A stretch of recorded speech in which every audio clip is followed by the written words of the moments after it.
Ոնց որ այն երկու ուզուրպատորներից ենք ազատվել Ռոբերտ Քոչարյան, Սերժ Սարգսյանից, նաև այս պարոն Կտրիչին պետք է մերժի ժողովուրդը եւ պարոն Կտրիչ պետք է հեռանա, որտեւ ոնց որ նրանք են ուզուրպացրել իշխանությունը, նա էլ եկեղեցու ներսում հոգեվոր իշխանությունն է ուզուրպացրել, որը աղերս չունի։ Մարդ է, որը հայտնվել է այդտեղ, լավ տասովշիկ է, սրա նրան ինչ որ կաշառելով, առնելով, ինչ որ տասովկաներ անելով 99 թվականին հաջողացրեց ձեռք գցել այդ պաշտոնը, որը որ կարևորագույն պաշտոն է հայ հոգեվոր կյանքում, անկախ գիտեք ով ինչ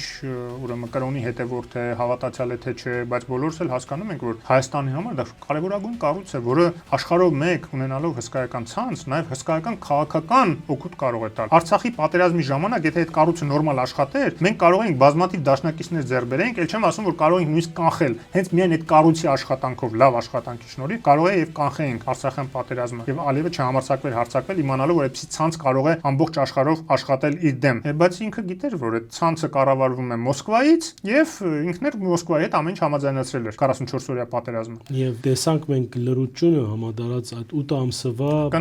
Արցախի շրջակայքման պետական հանցագործ տերտեր են բռնում, որը որ ռազմական հեղաշրջման կոչ էր անում, սկսում է զանգերը ղողանջել եկեղեցիների, ոնց որ թե Սարդարապետի ճակատա։ Ուրեմն 44 օրյա ժամանակ դա Սարդարապետի ճակատամարտ չէր իրենց համար։ Իսկ այդ մի հատ տերտերի բանը Սարդարապետի ճակատամարտ էր։